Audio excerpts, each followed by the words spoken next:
Okay, so we will be discussing problem 10-2. So before you proceed, kung wala kayong hawak na kopya ng problem, so paki-screenshot nyo to. Yan, ito yung first part nung problem.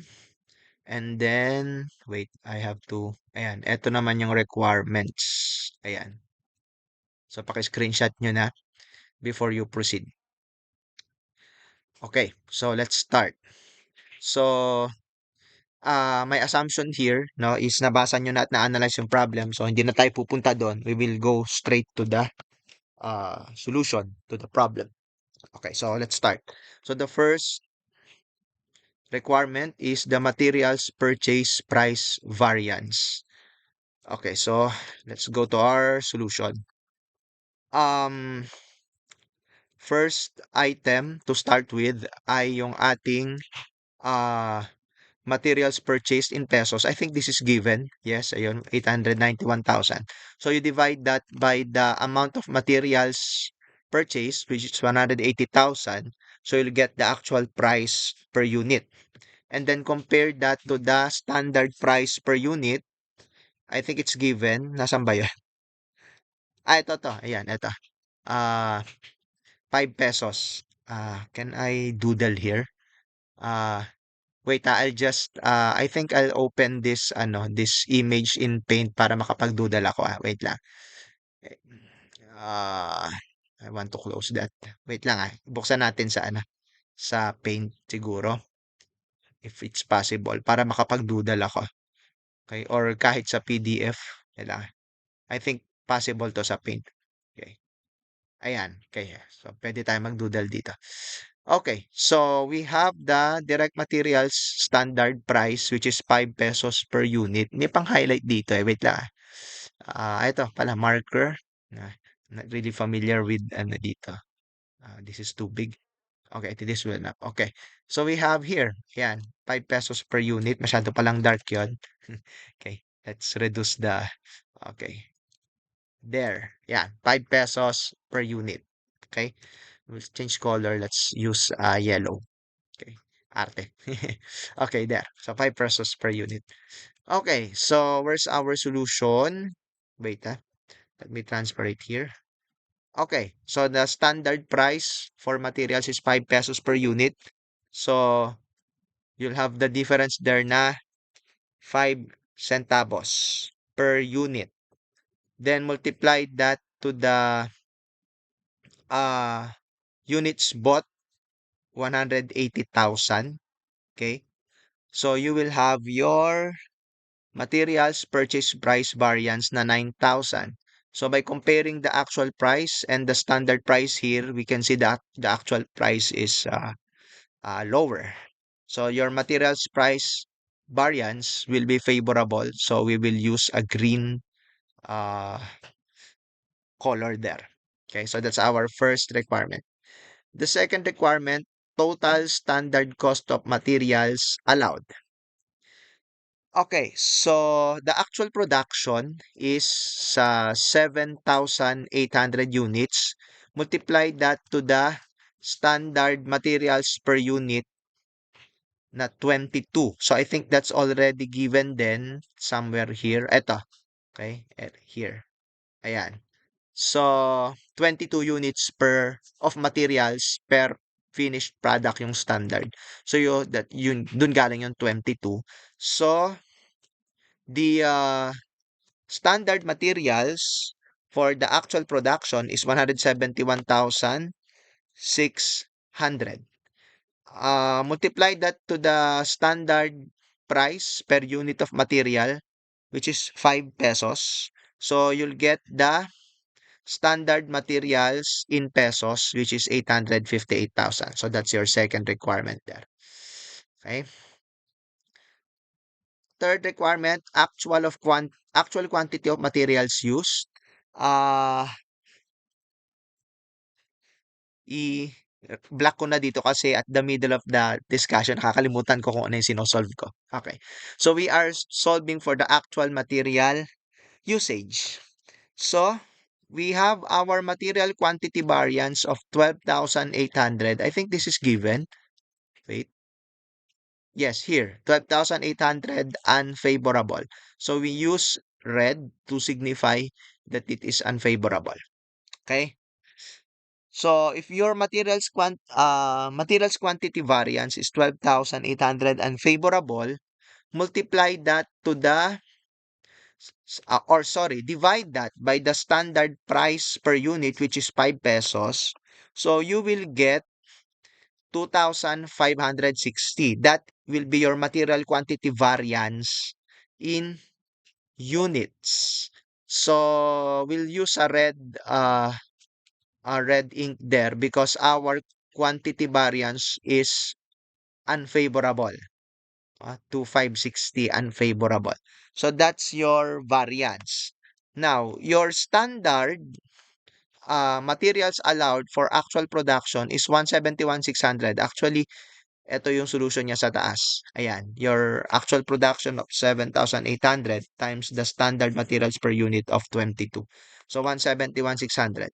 So, if the quantity variance is unfavorable, that means the actual materials used is larger than the standard materials of 171,600. So kung larger, pag-aadin mo yung 2,560 and 171,600, so you'll come up with 174,160. So that is your requirement number 3.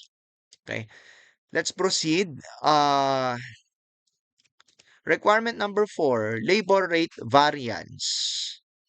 My starting point of solution is the wait i-block ko ulit ko ano hinahanap para di ko makalimutan. Labor rate variance. Okay, so the actual labor cost, I think is given 97,980. Given nga ba yan? Yeah, here. 97,980. And then the actual labor hours is also given 13,800. So you divide the actual labor cost by 13,800 actual hours consumed. So you'll get the actual labor rate per hour, which is 7 pesos and 10 centavos. You compare that to the standard labor rate per hour of 7 pesos, which I think is also given here. 7 pesos per hour. Then, okay? So, by comparing, you'll get the difference of 10 centavos. So the actual is more than the standard. So that means we will have a red or unfavorable variance. So the rate variance per hour is unfavorable 10 centavos. Multiply that by the actual hours consumed, which is 13,800. That means our labor rate variance is 1,380 unfavorable. Okay, next requirement is labor efficiency variance. So the actual hours used is 13,800. Given yon, di ba? Let me report. Yes, here. Okay, 13,800 here. Okay, now, we have to compare that to the standard hours allowed for the actual production. So it's not given, so we have to compute. So the standard hours allowed is computed by multiplying the actual production of 7,800 by the standard labor hours per unit of production, which is 2. Where is the 2? Here. Ito to. 2 hours. Ayan. Labor rate or labor hours per unit, no? The standard is 2 hours. So, multiply mo yan dun sa actual production of 7,800. So, that means the standard hours allowed for the actual production is 15,600. So, there's a difference of 1,800. So, if your actual is 13,800 and the standard is 15,600, that means you are faster than the standard. So, at this point, we can already tell that the variance is green or favorable. Okay? So, you multiply that by the, ano nga bang hinahanap natin? Wait, let me, nawala ako. Labor efficiency variance. Okay. So, you multiply the difference of 1/8 by the standard labor rate per hour, which is given in the problem, 7 pesos here. Ayan, 7 pesos per hour. So, your labor efficiency variance is green or favorable, 12,600. Okay, let's have the next uh, requirement. Actual, number 6, actual variable overhead incurred. Okay, so our solution is here. Let me blacken first what is required so that I won't forget it at the middle of my discussion. Okay, so actual variable overhead. So how do we compute for the actual variable overhead for problem 10-2? So our starting point is the given variance, overhead spending variance of 1,600 here. Nasaan yan? Ito. 1,600 unfavorable. So we use red. So that's our starting point so that we could compute the actual variable overhead. So why is it that this is our starting point? If you recall in my discussion, variable overhead spending variance is computed by comparing the actual variable overhead and the budget overhead for the actual cost driver used or the actual input. Okay, so once I saw this variance already given in the problem, I already knew that this will be the starting point. Okay, so ang nangyari kasi dito baligtad, meron ka ng variance which is the 1,600, 'di ba? So ang hinahanap is actual variable overhead. So as I have said, para ma-compute mo yung actual variable ay para ma-compute mo yung variable overhead spending variance, pinagbabangga mo or pinagko-compare mo yung actual variable overhead at saka yung budget for the actual input used. So why don't we compute here for the budget variable overhead for the actual machine hours consumed of 37,800. So, let's compute. Actual machine hours is 37,800 multiplied by the variable overhead rate per machine hour. Standard yan, no? Standard variable overhead rate per machine hour. Maybe we can uh, put the word standard here. Okay. Okay. So standard variable overhead rate per machine hour, which is already given in the problem here, 3 pesos per hour. Okay. So multiply that by 3 pesos. So you'll get the budget for the 37,800 machine hours, 113,400. Now, if your variable overhead spending variance is unfavorable, that means the actual overhead is more than the budget. So you add 16 plus 113,400. That will be your actual variable overhead, 115,000. Next requirement, variable overhead efficiency variance. So to be able to compute for the variable overhead efficiency variance, we have to compare the standard hours allowed for the production and the actual hours consumed. So, let's first compute for the standard hours by multiplying the standard machine hours allowed per unit, which is 5. Ito siya, ayan, 5, 5. So, yan yung standard machine hours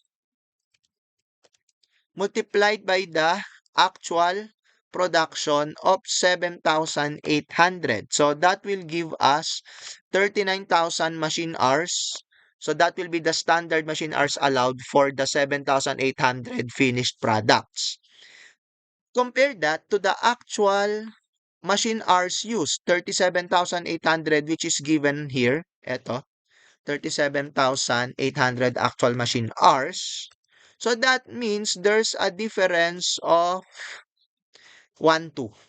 And the standard here, 39, is less than the actual. So that means we are more efficient, meaning at this point we can already say that we will have a green or favorable variance, 1,200 machine hours. Multiply that by the variable overhead standard rate per machine hour, which is 3 pesos. That will give you a green variable overhead efficiency variance or favorable variable overhead efficiency variance of 3,600. Next, budgeted fixed overhead. According to our problem, if we look at the top, the company planned to consume 40,000 machine hours. So that will be our starting point. Yun yung binadgetan niya. So,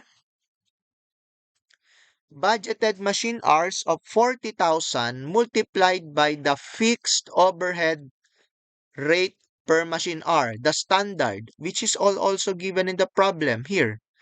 4 pesos per hour. So, that means the budgeted fixed overhead for the period is 160,000. Next question, applied fixed overhead.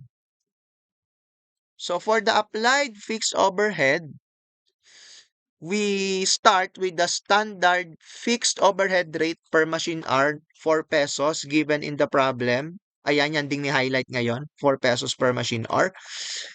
Multiply that by the standard machine hours per unit. So 5 per unit, eto. Ayan, 5, 5. And then multiply, ilan ba yung ating pinroduce, which is also given in the problem, 7,800. Ito, ayan, in making 7,800 units.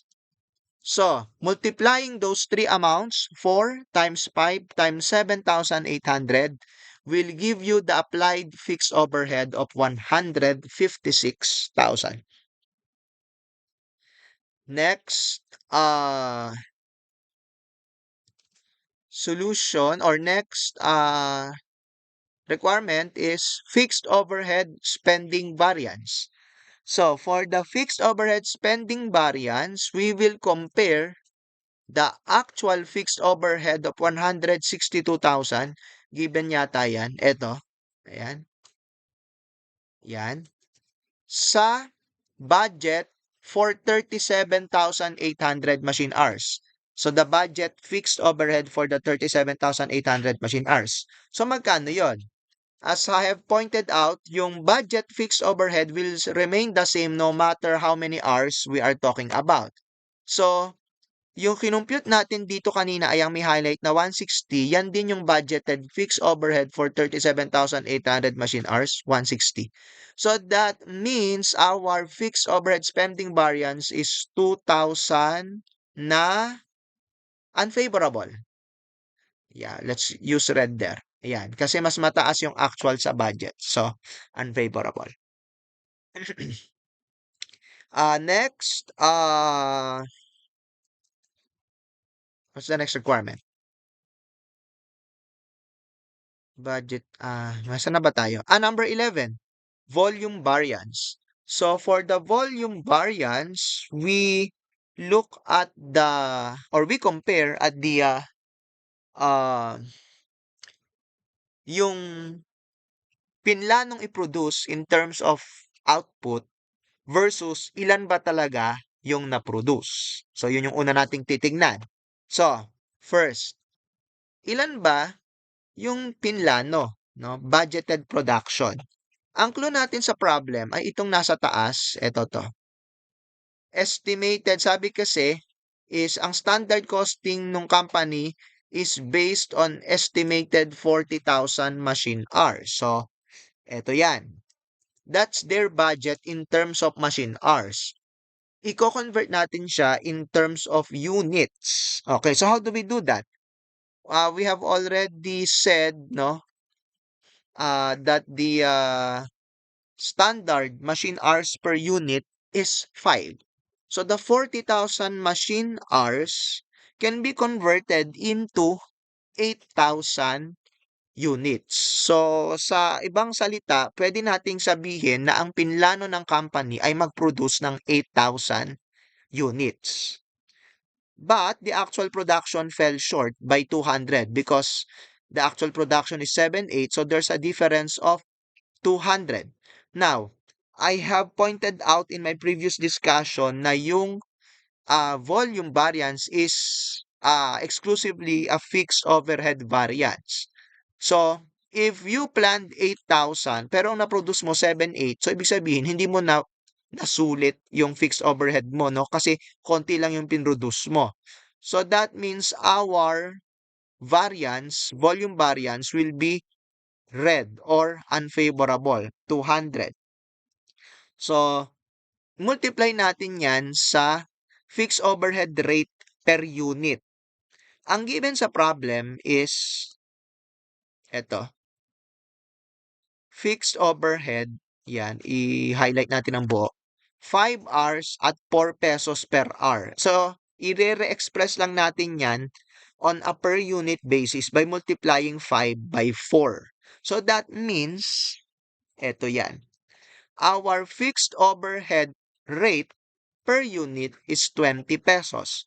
So multiply that to the 200, that will give you a volume variance of 4,000, which is unfavorable. So we use red there. 4,000 unfavorable.